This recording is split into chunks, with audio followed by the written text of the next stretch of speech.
हाँ जी बेटा, देखिए word problems on linear inequality. तो सबसे पहले बहुत बेसिक्स ही हैं ये, इसमें आप क्वेश्चन ये रीड करो। क्वेश्चन है, the marks obtained by Aman in first two unit test are 75 and 70। दो यूनिट टेस्ट में अमन के मार्क्स 75 एंड 70 हैं। Now find the number of minimum marks he should get to have an average of at least 60 marks. अब वो third unit test में कितने number लाए कि उसकी एवरेज जो है वो 60 मार्क्स की बने। दो यूनिट टेस्ट के नंबर दे रखे हैं, थर्ड यूनिट टेस्ट के हमें निकालने हैं कम से कम कि उसकी एवरेज जो है दैट शुड बी एटलीस्ट 60। तो ऐसे देखो, let the marks obtained in third unit test equals to x marks obtained in first unit test 75 and marks obtained in second unit test is 70। अब एवरेज जो है, average is at least 60। At least का मतलब होता है कम से कम 60, उससे ज़्यादा हो सकती है। एवरेज जो है कम से कम 60 होनी चाहिए। कम से कम 60 मतलब उससे ज़्यादा भी हो सकती है एवरेज। तो ये बात समझ आ गई। ये इनइक्वालिटी कैसे, average is greater than equal to 60। अब एवरेज कैसे निकलती है, सबका sum divided by 3 is greater than equal to 60। अब आपको इसकी सॉल्विंग करनी है, तो कैसे सॉल्विंग करोगे, x plus 145 greater than equal to 180, और ये इधर आ जाएगा x is greater than equal to 180 minus 145 and x is greater than equals to 35। तो कितने मार्क्स ऑब्टेन करेगा वो, कम से कम उसको मिनिमम 35 मार्क्स लाने हैं to get an average of at least 60। ये बात समझ आ गई। और अगर ये चीज़ एटलीस्ट की जगह वो कह देता एटमोस्ट, अगर ये चीज़ यूज़ कर देता वो एटमोस्ट 60, तो ये चीज़ आपकी हो जाती, तब ये क्वेश्चन बन जाता average is greater than equal to 60। Sorry, average is less than equal to 60। Greater than तो ये होता है, एटलीस्ट में क्या हो गया कि एवरेज कम से कम 60, उससे ज़्यादा भी हो सकती है। एटमोस्ट होता तो एटमोस्ट से ज़्यादा 60, उससे कम भी हो सकती है। तो average is less than equals to 60। At least में ये साइन, एटमोस्ट में ये साइन। इतनी बात समझ आ गई। चलिए नेक्स्ट क्वेश्चन देखते हैं। नेक्स्ट क्वेश्चन कहता है, the IQ of a person is given by formula. किसी भी पर्सन का IQ निकालने का फॉर्मूला है, that is MA upon CA into 100। MA होती है आपकी मेंटल एज, मेंटल एजेस किस तरह, mental as, CA is chronological age into 100। अब क्रोनोलॉजिकल एज होती है जो हमारी एक्चुअल एज होती है, एंड मेंटल एजेस हम किस लेवल की बातें करते हैं कि एक 20 ईयर्स का बच्चा है, वो 20 साल तो उसकी क्रोनोलॉजिकल एज हो गई। अब वो बातें 25 साल वाली करता है तो 25 इज मेंटल एज, और अगर 15 साल वाली बातें करता है तो mental as is 15। Chronological age actual as, mental as is जो हमारी, हम जिस लेवल की बातें करते हैं। तो एक क्वेश्चन में आपको ये गिवन है that IQ of a student is lying between 80 and 150। किसी पर्सन का IQ 80 और 140 के बीच में है। For a group of age 12 year children, 12 year children के बच्चों की हम बात कर रहे हैं, उनका IQ इनके बीच में है। तो 12 ईयर यहाँ पे कौन सी एज हो जाएगी, 12 ईयर हमारी हो जाएगी chronological age. Now find the range of their mental age. हमें मेंटल एज की रेंज निकालनी है। तो ये चीज़ क्या हो जाएगी, MA upon CA into 100 is less than equals to 140। तो MA हमें निकालना है, CA कितनी है 12 into 100 is less than equals to 140। अब इसको सॉल्व करना है। इसको सॉल्व करने के लिए क्या करोगे, 12 मल्टीप्लाई कर दो, दोनों तरफ कर दो 12। तो 80 into 12 is less than equals to MA into 100 less than equals to 140 into 12। ठीक है ना। 12 इधर भी मल्टीप्लाई कर दिया, 12 इधर भी मल्टीप्लाई कर दिया। या तो दो सेपरेटली अलग अलग लेके सॉल्व कर लो, इसको अलग सॉल्व करो, इसको अलग सॉल्व करो। अगर एक में ही सॉल्व करना चाहते हो तो एक 12 इधर ले जाओ और एक 12 इधर ले जाओ, 100 नीचे ले आओ,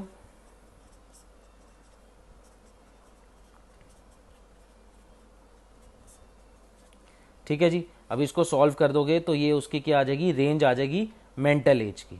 इतनी बात समझ आ गई, हो जाएगा ये क्वेश्चन आगे। चलिए नेक्स्ट क्वेश्चन देखते हैं। कहते हैं find all pair of consecutive odd positive integer. ये क्वेश्चन ध्यान से देखना। पहली बात तो पेयर, पेयर में डबल में, कॉन्जिक्यूटिव होते हैं नेक्स्ट, जैसे 2 का कॉन्जिक्यूटिव 3, 3 का कॉन्जिक्यूटिव 4, 4 का consecutive 5, consecutive is next number, but यहाँ कॉन्जिक्यूटिव हमें ऑड चाहिए। तो ऐसा ऑड कॉन्जिक्यूटिव पेयर क्या हो गया, जैसे 3 5, 5 7, 7 9, 9 11, 11 13, तो ये पेयर हो गए ना, 3 5, 5 7, 7 9। ऐसे हमें पेयर्स निकालने हैं, pair of consecutive odd, both of which are larger than 10, मतलब दोनों नंबर्स जो हैं 10 से बड़े होने चाहिए, and their sum is less than 40। मतलब यहाँ पे दो कंडीशन है, तो इसको ऐसे करते हैं, जैसे let the first number be x and second number be x plus 2, because odd है, तो अगर पहला ऑड नंबर x है तो दूसरा ऑड नंबर क्या हो जाएगा, x प्लस 2। अब एक कंडीशन है कि both of them are larger than 10, कि वो 10 से बड़ा है, x प्लस 2 भी 10 से बड़ा है, and their sum is less than 40। ये बात समझ आ गई, both of them are larger than 10, दोनों 10 से बड़े हैं और उनका सम लेस देन 40 है। अब ये तो चलो ठीक है, इन दोनों में से एक इनइक्वालिटी यूजलेस है, उसका कोई यूज नहीं है क्वेश्चन में। मैं आपको बताता हूं, अगर बताओ x 10 से बड़ा है तो x प्लस 2 10 से बड़ा होगा। एक नंबर है, सपोज ये मान लो 11 है, 11 10 से बड़ा है, तो 11 प्लस 2 13, वो भी 10 से बड़ा होगा ही होगा, है ना। अगर छोटा नंबर 10 से बड़ा है तो उसमें 2 ऐड करो, वो तो बाय डिफॉल्ट 10 से बड़ा हो गई। तो ये वाली इनइक्वालिटी का तो कोई यूज ही नहीं है क्वेश्चन में। फिर समझा देता हूं, अगर x 10 से बड़ा है तो x प्लस 2 तो बाय डिफॉल्ट 10 से बड़ा ही होगा, तो इसलिए हम ये वाली इनइक्वालिटी नहीं लिखेंगे। तो एक आ गया x इज ग्रेटर देन 10, और यहाँ पे आ गया 2x इज लेस देन, ये सॉरी 2 उधर माइनस हो जाएगा 38, and x is less then 19। अब यहाँ से दोनों बातें क्या आई कि x 10 से बड़ा है और x 19 से छोटा है। ये बात समझ आ गई ना कि x is greater then 10 but less then 19। अब x 10 और 19 के बीच में है और x एक ऑड नंबर है, तो कौन कौन से ऑड नंबर हो गए, वैल्यूज ऑफ x क्या हो गई, वैल्यूज ऑफ x हो गई, एक 11, एक 13, एक 15, एक 17, है ना, यही इसके बीच में लाई करेंगी। अब ये तो x हुआ, तो इसके अकॉर्डिंगली अब इसका पेयर भी बनाना है x प्लस 2, तो इसका पेयर क्या हो जाएगा, एक पेयर आ जाएगा 11 13, क्योंकि 11 में 2 ऐड करोगे 13, अच्छा 13 में 2 ऐड करोगे तो 15, 15 में 2 ऐड करोगे तो 17, एंड 17 में 2 ऐड करोगे तो 19। अब ध्यान रखना, बच्चे कहीं कहते हैं कि सर वो तो 19 से इससे 19 से छोटा होना चाहिए, तो 19 से छोटा x होना चाहिए, x प्लस 2 है ये, पहले वाले नंबर हैं x, ये चारों x हैं, और 13 15 17 19 ये है x प्लस 2। तो ये बात समझ आ गई, तो ये क्लियर है ये चीज़। अब ये हमारे इसके 4 पेयर हो गए, एक 11 13, 13 15, 15 17 एंड 17 19। ये क्वेश्चन समझ आ गया। इसी के बेसिस पे एक और क्वेश्चन समझो, देखो क्लियर हो जाएगा। ये क्वेश्चन कहता है now pair of consecutive even positive, तो let the first even number be x and second even number be x plus 2। Question कहता है both of which are smaller than 10, दोनों 10 से छोटे हैं, और their sum is more than 11। अब इसमें से एक इनइक्वालिटी वेस्ट है आपकी, वो ये है कि x प्लस 2 अगर 10 से छोटा है, x प्लस 2 10 से छोटा है, तो बाय डिफॉल्ट x तो 10 से छोटा हो गई, क्योंकि x प्लस 2 बड़ा नंबर है। x प्लस 2 एक बड़ा मतलब x बड़ा है या x प्लस 2 बड़ा है, x प्लस 2 बड़ा है ना, तो बड़ा नंबर अगर 10 से छोटा है तो x तो 10 से छोटा ही होगा। जैसे मान लो x प्लस 2 है 8, तो 8 10 से छोटा है तो ये 6 होगा, 6 10 से छोटा है ये। ये x है, ये x+2 है, बड़ा वाला नंबर। तो इसमें कौन सी इनइक्वालिटी यूजलेस है? ये वाली यूजलेस है। तो यहाँ से आगे x इज़ लेस देन 10 - 2, तो x इज़ लेस देन 8। और यहाँ पे आया 2x is less than 11 - 2, 2x is greater than 9 and x is greater than 4.5। तो यहाँ से अब ये दो बातों से क्या आ गई कि x 4.5 से बड़ा है और 8 से छोटा है। Now possible values of x यहाँ पे एक इवन है, ध्यान रखना, इवन नंबर। तो 4.5 और 8 के बीच में इवन नंबर कौन सा आता है? 6। तो अब उसका पेयर क्या बनेगा? पेयर है 6,8। तो 6,8 बिकॉज ये x है और 8 क्या हो जाएगा? x+2। तो ये आप चेक भी कर सकते हो कि दोनों 10 से छोटे हैं, 6 भी 10 से छोटा है, 8 भी 10 से छोटा है, एंड देयर सम, इन दोनों का सम क्या? 14, जो कि 11 से बड़ा है। क्लियर है इस टाइप के क्वेश्चन? चलिए देखिए आगे। हाँ जी, देखिए बेटा, नेक्स्ट क्वेश्चन, क्वेश्चन नंबर 45 आपके जो PDF भेजी उसी का ही है। क्वेश्चन है, a manufacturing company produce LED TV, its cost function for a week is CX equals to 1/10 4270 + 23x। Cost function क्या गिवन है? Cost function 1/10 4270 + 23x and its revenue function is Rx which is 3 × x। देखो cost function क्या होता है? आपकी cost जितना बनाने में लगा, मतलब LED TV प्रोड्यूस करने में कितनी कॉस्ट लग रही है, वो कॉस्ट फंक्शन हो गया। रेवेन्यू फंक्शन हुआ कितना आपने उससे जनरेट किया, income. Revenue is your income. जब आपने वो चीज़ सामान बेचा तो जो सेलिंग प्राइस होती है, selling price is your revenue. आपने उसको बेचने पे क्या रेवेन्यू जनरेट किया, इनकम। तो अब वो कहता है where x is the number of item sold. यहाँ पे एक्स जो है नंबर ऑफ आइटम सोल्ड है, x is number of items, ठीक है। Now how many items should be sold for a company to have a profit. Company एक वो कह रहे कितनी आइटम्स हमें बेचनी चाहिए कि हमें प्रॉफिट हो। अब एक बात बताओ, कंपनी को प्रॉफिट कब होता है? प्रॉफिट तभी होगा ना जब उसका रेवेन्यू जो है उसकी कॉस्ट से ज़्यादा होगा। सपोज मेरी कॉस्ट है 10 रुपीज़ और तो मेरा रेवेन्यू क्या होना चाहिए? 10 से ज़्यादा होना चाहिए, तभी मुझे प्रॉफिट होगा। मान लो रेवेन्यू इज़ 12, मैंने 10 रुपये की चीज़ 12 रुपये में बेच दी, तो 2 रुपीज़ का मुझे क्या हो गया? प्रॉफिट हो गया। तो वो कब हुआ? When revenue is greater then your cost. तो यहाँ से क्या होगा? प्रॉफिट कब होगा? When Rx is greater then CX, revenue is greater then cost. Revenue है 3x ग्रेटर देन 1/10 4270 + 23x। और अगर ये क्वेश्चन लॉस का होता तो ये क्या हो जाता? लॉस में ये चीज़ क्या हो जाती? आपका Rx जो है CX से कम हो जाएगा, आपकी जो रेवेन्यू है वो कॉस्ट से कम हो जाएगा। ध्यान रखना प्रॉफिट और लॉस में, ये प्रॉफिट का था, ये इधर आके मल्टीप्लाई हो जाएगा। तो 30x is greater then 4270 + 23x।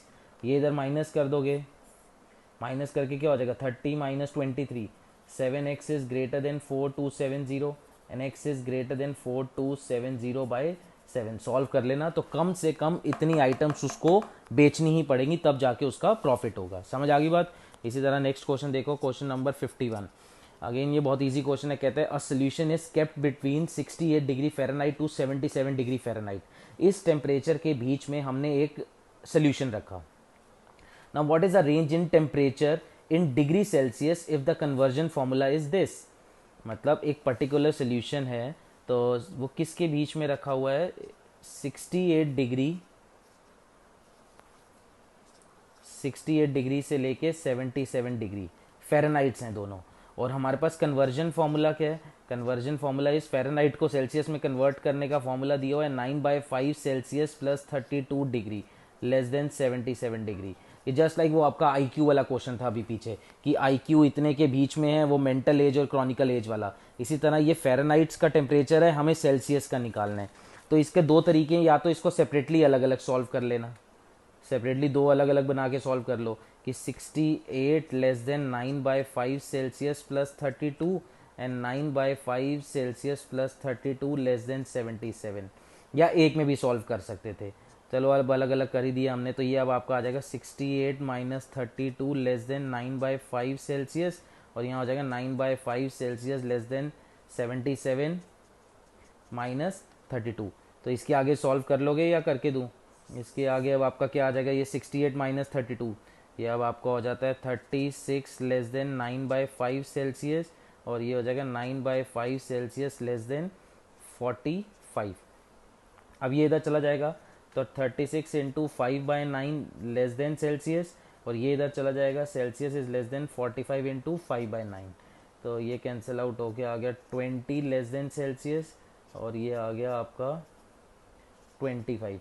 तो किसके बीच में आ गया, 25 डिग्री से लेके 20 डिग्री। तो ये रेंज आ गई उस सोल्यूशन की इन सेल्सियस। अगर कोई टेम्परेचर 68 डिग्री से 77 डिग्री फ़ारेनहाइट के बीच में है तो उसकी सेल्सियस जो रेंज होगी दैट इज़ 20 टू 25।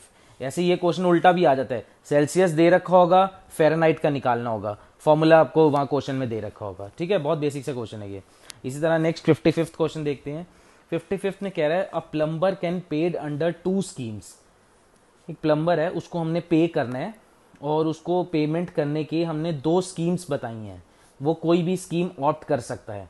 तो स्कीम 1 में उसको मैंने बोला कि तू 600 रुपीज़ हमसे इनिशियल ले ले, बाकी 50 रुपीज़ पर आवर ले ले। मतलब लेटर से वो 2 आवर्स काम करता है प्लम्बर, तो 2 आवर्स के उसको 50 रुपीज़ पर आवर के हिसाब से 50 रुपीज़ पर आवर के हिसाब से 2 आवर्स के उसके 100 रुपीज़ हो गए, और 600 तो उसको हमने देने ही देने हैं, तो उसके 700 टोटल हो गए। ये स्कीम 1 थी। अगर स्कीम 2 के हिसाब से उसको बोला कि तेरे को कुछ इनिशियल नहीं मिलेगा, जैसे इसमें तो इनिशियल 600 है देन 50 पर आ रहा है, यहाँ पे सीधा 170 पर आ रहा है कि 2 घंटे काम करेगा तो 2 घंटे के 170 इंटू 2 340। तो इस हिसाब से तो स्कीम 1 बेटर है। बट सपोज मान लो 10 घंटे काम करता है वो, तो 10 घंटे में उसको 600 रुपये एक देने हैं हमने, प्लस 10 घंटे के उसके 500 एक हो गए, तो ये तो 1100 रुपये हो गए। और यहाँ 10 घंटे के हिसाब से कितने हो गए, 170 इंटू 10 1700 रुपये हो गए। तो अब तो ये वाली स्कीम बेटर है। तो वो कहते हैं कब कौन सी स्कीम, वो यही कहना चाह रहा है कि वो कितने आवर्स काम करे कि उसकी स्कीम 2 बेटर हो जाए। मतलब मिनिमम वो कितने घंटे काम कर ले कि उसकी स्कीम 2 जो है वो, sorry scheme 1, if job takes x are for what value of x the scheme 1 gives the plumber the better wages. ठीक है, तो हम इसको ऐसे करते हैं, let number of hours plumber works is x hours. अच्छा, अब स्कीम 1 में उसको कितना मिलेगा, 600 प्लस 50 इंटू एक्स। 600 तो इनिशियल पे करना ही करना है हमें, एंड 50 पर आवर, तो 50x। एंड स्कीम 2 जो है, स्कीम 2 में सीधा 170 पर आवर, तो 170x। अब कह रहे स्कीम 1 जो है बेटर है, scheme 1 is better than scheme 2। तो स्कीम 1 स्कीम 2 से जब बढ़िया है तो ऑब्वियसली आता है वो ज़्यादा होनी चाहिए, तो 600 plus 50x is greater then 170x, तो 600 इज ग्रेटर देन 120x। तो यहाँ से क्या हो जाएगा, 600 upon 120 is greater then x, आ गया 5, तो x इज लेस देन 5। अब अगर वो 5 आवर्स से कम काम करेगा तो उसको स्कीम 1 बेटर है। अगर प्लम्बर 1 घंटे भी काम करता है, 1 घंटा 2 घंटा 3 घंटा 4 घंटे भी काम करता है, तो स्कीम 1 बेटर है। अगर वो 5 घंटे से ज़्यादा काम कर लेगा, 5 घंटे से ज़्यादा काम करेगा, तो उसको किस में बेनिफिट है, क्योंकि 5 घंटे अगर काम करेगा, फिर मैं आपको एक बार दोबारा सुन लेना, अगर वो 5 आवर्स से कम काम करेगा, जैसे 1 आवर 2 आवर 3 आवर 4 आवर, तो स्कीम 1 बेटर होगी। अगर वो 5 घंटे काम करेगा तो बराबर है दोनों में, 6 घंटे 7 घंटे 8 घंटे 9 घंटे 10 घंटे जितने मर्जी आगे घंटे काम करे तो स्कीम 2 उसको बेटर है। अब ये बात समझ आ गई, क्लियर है ये वाला क्वेश्चन। एंड फाइनली लास्ट ये वाला क्वेश्चन बहुत सिंपल है, कहता है the longest side of triangle, the longest side of triangle is 3 times the shortest side. Longest side जो है शॉर्टेस्ट साइड के 3 टाइम्स है, तो लेट द, ऐसे में क्या करते हैं, शॉर्टेस्ट साइड को क्या ले लें, शॉर्टेस्ट साइड भी x सेंटीमीटर, तो लॉन्गेस्ट साइड कितनी होगी 3x, तो ये तो बात होगी, लॉन्गेस्ट साइड भी निकल गई which is 3x, shortest 3 times the shortest side, और शॉर्टेस्ट साइड कितनी x, and third side is, third side, अब थर्ड साइड की बात हो रही है, 2 centimetre shorter, 2 centimetre shorter than longest side.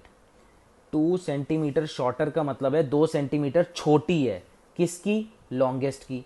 तो छोटा होने का मतलब है माइनस कर दोगे, 2 centimetre shorter than longest side. तो ये ठीक है, ये बात समझ आ गई। लॉन्गेस्ट शॉर्टेस्ट को x ले लिया, लॉन्गेस्ट इज उसका 3 टाइम्स, और जो थर्ड साइड है दैट इज 2 सेंटीमीटर शॉर्टर, मतलब 2 सेंटीमीटर छोटी है किससे, लॉन्गेस्ट से।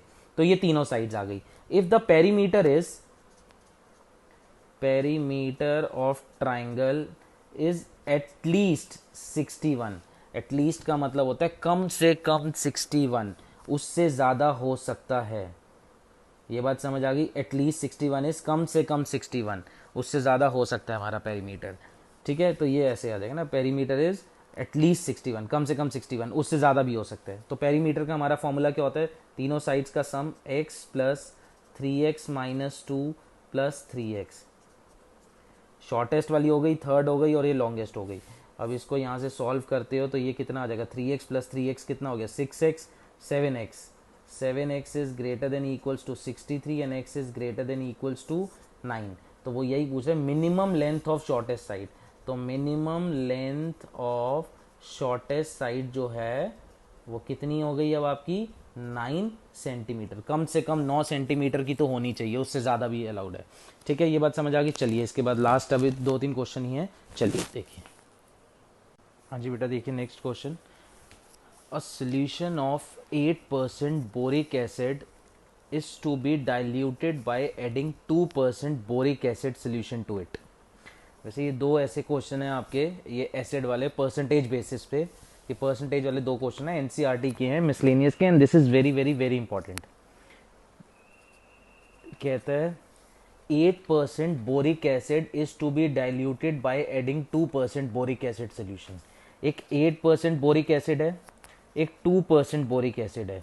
ये 8% और 2% उनका एसिडिक नेचर है, मतलब एक बोरिक एसिड है जिसमें 8% उसका एसिडिक बिहेवियर है, एक में 2% एसिडिक बिहेवियर है, दोनों को हमें मिक्स करना है। नाउ द रिजल्टिंग मिक्सचर, जो उनका मिक्सचर आएगा वो हमारा the resulting mixture is to be more than 4% and but less than 6%। जो मिक्सचर है वो 4% और 6% के बीच में होना चाहिए। If we have 640 liters of 8% solution, how many liters of 2% solution will be added? ठीक है, ये बात समझ आ गई क्या कह रहा है वो, कि हमारे पास कितना है ये चीज़, if we have 6% litre of 8% solution, और कितना 2% वाला आप उसमें और ऐड करो कि आपका वो जो पूरा रिजल्टिंग मिक्सचर है वो आपका 4% और 2% के बीच में आ जाए, जो उसकी रेंज है। समझ आया क्वेश्चन? फिर समझा देता हूँ। एक 8% सोल्यूशन है जो हमारे पास 640 लीटर्स है, 2% सोल्यूशन कितना और हो, तो सबसे पहले यही करते हैं, let 2% solution added is equals to x litres. ठीक है जी। नाउ 8% सोल्यूशन हमारे पास कितना है, 640 लीटर्स, ये x लीटर, ये 640 लीटर्स। टोटल मिक्सचर कितना हो जाएगा, total mixture in terms of litres कितना हो जाएगा, 640 प्लस x। ये बात समझ आ गई भाई, 2% हमने x ले लिया, 8% हमारे पास है 640, टोटल मिक्सचर हो जाएगा 640 प्लस x। अब एक बात बताओ, ये जो रिजल्टिंग मिक्सचर है हमारा, ये रिजल्टिंग मिक्सचर किसके बीच में होना चाहिए, 4% एंड 6%। नाउ 4% ऑफ व्हाट, 4% किसका, टोटल मिक्सचर का। ये 4% उनका क्या है, एसिडिक बिहेवियर। 4% एसिडिक बिहेवियर किसका हुआ, टोटल मिक्सचर का। यहाँ 6% किसका एसिडिक बिहेवियर हुआ, 6% ऑफ व्हाट, टोटल मिक्सचर। और बीच में क्या आएगा, बीच में उनका इंडिविजुअल एसिडिक बिहेवियर, कि x लीटर्स का एसिडिक बिहेवियर क्या होगा, 2% ऑफ x। भाई x लीटर एक सोल्यूशन है जो उसमें 2% एसिड होता है, तो 2% ऑफ x। इसी तरह 640 लीटर्स में 8% क्या आपका एसिड है, तो 8% ऑफ 640। ये समझ आई है पूरी इक्वेशन? फिर से समझा देता हूँ। x लीटर आपके पास एक सोल्यूशन है, मान लो उस x लीटर में 2% आपका एसिड है, ये आपने ऐड कर दिया। 640 लीटर्स आपके पास एक सोल्यूशन है, उसमें 8% बोरिक एसिड है, ये आ गया। अच्छा, अगर आप दोनों को कंबाइन कर देते हो ना, तो दोनों का जो कंबाइंड है वो 4% और 6% के बीच में आता है। तो ये पूरी आपकी इक्वेशन बनी, इससे आपको x निकालना है। फिर वही बात है, यहाँ से अब दो आपके बन जाएंगे, एक इक्वेशन ये बन जाएगी 4/100 less than 4/100 640 plus x less than, ये एलसीएम ही ले लेते हैं, 100 ऊपर आ जाएगा 2x प्लस 8 इंटू 640, आपका हो जाएगा 8 इंटू 640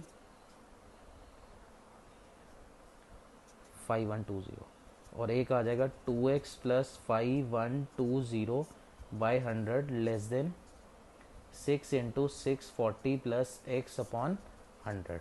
ये बात समझ आ गई? अब 100 कैंसिल आउट हो जाएगा, ये अब आपका 4 मल्टीप्लाई करोगे तो अब आपका आएगा 2560 plus 4x less than 2x plus 5120, यहाँ 2x plus 5120 less than 3840 plus 6x। अब ये इधर आ जाएगा 4x minus 2x less than 5120 minus 2560, और ये चीज़ इधर आ जाएगी 2x minus 6x less than 3840 minus 5120। अब ये तो 2x आ गया, और ये माइनस करते हो तो 0 6 10 में से 5 2560, और यहाँ आ जाएगा minus 4x less than 5120 3840 0 8 2 minus 1280। इतनी बात समझ आ गई? अब आपके पास x आ गया ये 1280, और ये अच्छा, अब यहाँ पे क्या करोगे, माइनस ऐसे कट तो करोगे नहीं, x greater than minus 1280 upon -4, और ये कट के कितना आ जाएगा, x इज़ ग्रेटर देन 320। तो अब आपको ये चीज़ समझ आ गई, वो 320 और 1280 के बीच में होना चाहिए। कौन इतने कितने ये इतने लीटर्स, तो इतने लीटर्स में अगर 2% सोल्यूशन होगा तो ये पूरी चीज़ आपकी सेटिस्फाई कर जाएगी। समझ आया ये वाला क्वेश्चन? इसी पे बेस्ड एक और क्वेश्चन देखो, इसके जैसा ही है, स्लाइटली थोड़ा सा डिफरेंस है। कहता है how many litre of water, अब कहता है इसमें कितना पानी, ये आपका 53 क्वेश्चन है, वही जो आपको वर्कशीट दी हुई है। तो let the litres of water added to solution is x litres. अब कह रहा है how many litre of water will be added to 1125 litre of 45% solution of acid. अब 45% solution of acid is equals to 1125 litre. ये बात समझ आ गई? अब वहां पे क्या है, उसमें 2% में 8% वाला मिक्स कर रहे थे, यहाँ पानी मिक्स कर रहे हैं। अब एक 45% सोल्यूशन एसिड में हम पानी मिला रहे हैं, तो पानी कितना, x लीटर मिलाया, और 45% सोल्यूशन कितना है, 1125। टोटल मिक्सचर कितना आ जाएगा, x प्लस 1125। अब वो क्या कह रहा है कि it should be more then 25% but less then 30%। ये आपकी बुक में एक करेक्शन कर लेना, बुक में ना मोर नहीं लिखा, ये मोर नहीं लिखा, तो बुक में वर्कशीट में, आपकी जो वर्कशीट है वर्कशीट में एक करेक्शन कर लेना, यहाँ मोर आना है। तो more than 25% but less then 30%, तो more than 20%, sorry 25% of total, and यहाँ पे आ जाएगा 30% ऑफ टोटल। अच्छा, ये 25 और 30% क्या होता है? 25 और 35 इनका एसिडिक बिहेवियर होता है, कि ये 25% टोटल का और 30% टोटल का, बीच में आएगा उनका एसिडिक बिहेवियर। तो इनका एसिडिक बिहेवियर कितना है? पानी का एसिडिक बिहेवियर क्या है? पानी में तो कोई एसिड नहीं है, ये तो एसिडिक नेचर है, पानी में कोई एसिड नहीं है, तो वो तो एज इट इज आ जाएगा, बिकॉज वाटर इज न्यूट्रल। तो यहाँ बीच में क्या आएगा, 45% ऑफ 1125। इस क्वेश्चन में समझ आया कि जो आपका ये पूरी अब जो इक्वेशन बनी है, इसमें 45% ऑफ 1125 एसिड है टोटल, मतलब टोटल इन इंडिविजुअल, और जो टोटल मिक्सचर का एसिड है वो 25% और 30% के बीच में होना चाहिए। यहाँ क्या था, 2% और 8% था, तो 2% of x and 8% of 640, but water में कोई परसेंटेज नहीं होती, 0%, तो 0% ऑफ एक्स तो वो 0 ही हो गया, और 45% ऑफ 1125, तो यहाँ पे यही रहेगा। अब आप इंडिविजुअल इनको सॉल्व कर लो, तो 25/100 x plus 1125 less than 45/100 into 1125, comma 45/100 into 1125 less than 30/100 x plus 1125। वही 100 से 100 कैंसिल आउट हो जाएगा। अब बाकी आगे तो इसको आपको खुद ही सॉल्व करना है, तो ये इसको अलग सॉल्व करोगे, इसको अलग सॉल्व करोगे, और फिर वो आपका कंबाइंड एक्स आ जाएगा, किन दो के बीच में है। ठीक है, डू योर सेल्फ। तो यहाँ पे आपकी ये बेटा वर्ड प्रॉब्लम्स ओवर हो जाती हैं। तो आपके इस चैप्टर में जो कॉन्सेप्ट था, सबसे पहले आपको सबसे पहली वीडियो में जो आया था वो नॉर्मल आपको सॉल्विंग थी, मतलब LHS से RHS में XY की सॉल्विंग थी, नंबर लाइन पे linear inequality in one variable वाली। फिर आपके ग्राफ्स आए थे, ग्राफ्स पे आपकी 2 वीडियोस आई हैं, और ये थर्ड आपकी जो है वर्ड प्रॉब्लम। तो इस पूरे चैप्टर में आपका यही है। एक फर्स्ट वीडियो में आपका वो क्या था, जो इन वन वेरिएबल वाला, फिर आपकी ग्राफ्स वाली एक्सरसाइज थी, और ये वर्ड प्रॉब्लम्स हैं। तो इसको एक बार थॉरली दोबारा से सारा ये कर लेना, मतलब इस सारी वीडियोस को एक बार दोबारा से देखो, और ये पूरा चैप्टर एक बार दोबारा से रिवाइज कर लो। बहुत बेसिक चैप्टर है ये अभी भी आपका आएगा, इवन 12th में भी ये चैप्टर आता है। तो ये ग्राफ वाला पोर्शन 12th में भी काम आता है, तो ध्यान से इस चैप्टर में से 6 मार्क्स का क्वेश्चन आपका कंफर्म्ड है, आना ही होता है आपका। तो ये 6 मार्क्स का होता है, या 4+2, ये टोटल चैप्टर आपकी वेटेज 6 मार्क्स होती है। क्लियर है बेटा, ये चैप्टर क्लियर है। अब हम इसके बाद जो नेक्स्ट अब वीडियोस आएंगी वो चैप्टर नंबर 1 की आएगी। आप सबके मोस्टली स्कूल्स में स्टार्ट हुआ है सेट्स, तो नेक्स्ट वीडियोस जो अब आएंगी वो चैप्टर नंबर 1 पे आएगी, हम सेट स्टार्ट करेंगे। ठीक है बेटा, चलो थैंक यू।